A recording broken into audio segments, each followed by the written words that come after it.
Alrighty, everyone. Discussion topic number one is going to be the protein myth, the protein lie, however you want to refer to it as. And that, in a nutshell, is the fact that we do not need nearly as much protein as we are told we need. Everything now is touted as, from even when Greek yogurt caught on a few years ago, and they were just like protein. We do not need protein in everything. We barely need any protein for the average individual because most people are sedentary and do not do much. I recently went fruitarian for 3 months. I ate nothing but fruit. Continued my body weight exercises, continued running 10 to 15 miles per day.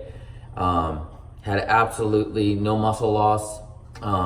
Gained weight because I hadn't eaten fruit in a long time, so I was eating a bunch of it.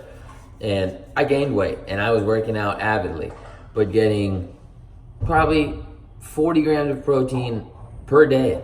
That's it. And working out I work out like a maniac, and absolutely no problem whatsoever. Felt fantastic.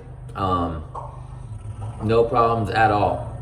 I want to just lead off with that because that's just a good solidifying factor for me. But whenever I got sick, like I mentioned in my introductory video about 6 years ago, I believe in retrospect, after thinking about it all, that it was chronic acidosis because probably for 10 years prior to getting sick, when I was about 15, I got into nutrition and fitness and decided to get all this protein and absolutely no fat and almost no sugar. And I did that for a very long time and felt as good as one can and worked out avidly. I played semi-pro basketball for a few years and was in a pretty good state until 26 years old, and I got diagnosed with ulcerative colitis and Crohn's.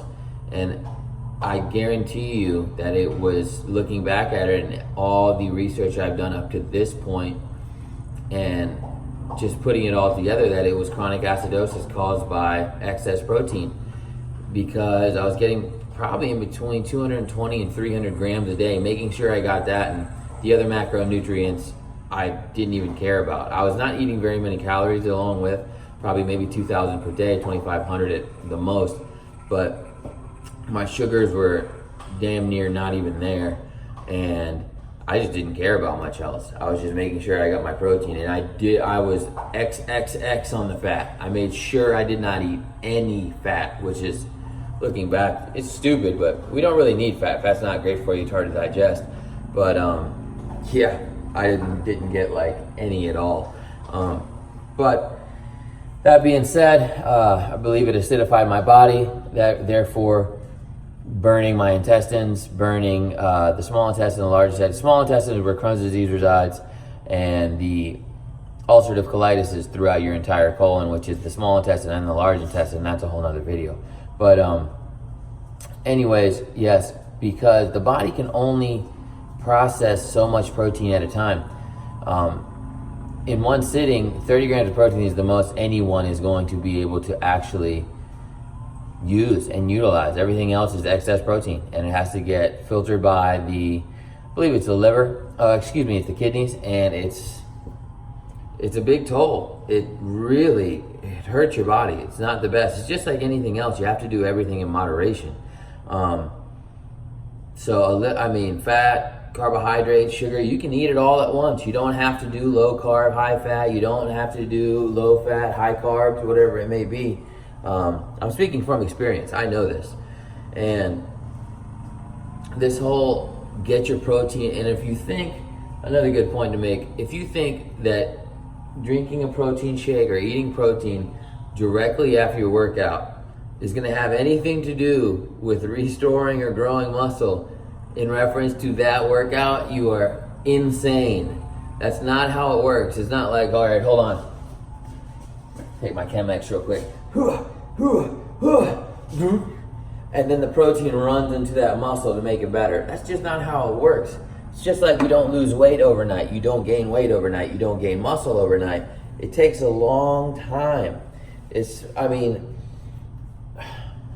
Diet and exercise and stuff, they are directly connected. But it's the bigger picture. It's if you're eating enough calories and protein and macronutrients over a amount of days, over like the past 10 days, it's going to, in reference to the workouts you've been doing in those 10 days, they're directly linked, but not so close. That's just, you don't need your protein right after your exercise, what I'm saying. That's just not how human physiology works. It's not how the world works. So stop stressing on the protein. Stop trying to make sure you hit a certain point. I even did it, was like, I'm just going to eat 20 grams of protein per day and see what happens, see if I die, see whatever the hell, you know what I'm saying? Most people are getting 40 or 50 at a meal and they don't even do anything. Totally fine. You do not need that much protein. It's just crazy. And it really is, if anything, gonna make you sick. I challenge you, even if you're a bodybuilder, you're trying to gain muscle, to eat less protein or don't hit your certain goal. You'll feel fine. I highly doubt you'll lose muscle. And just, yeah, leave the whole protein bit be, man. Just eat protein deficiencies. Look up protein deficiencies in America. Look them up across the world. And there's almost none. Look up doctors, there's the English Journal of Medicine, all type of stuff, the British Journal of Medicine, where there's literally close to 0 protein deficiencies per year. And it's just not even a thing. So just wanted to let everybody know, protein's protein, and I'll be posting my workouts and my macronutrient breakdown in each meal and show you how much protein I'm getting, and you can get plenty from a vegan diet. I mean, plenty. So, all right, everybody, that's the protein myth, the protein line. First video. Hope you liked it. Like and subscribe if you did. If you need any more information or want to know anything about a certain nutritional or fitness component of your life or something you want to get better at, let me know. All right.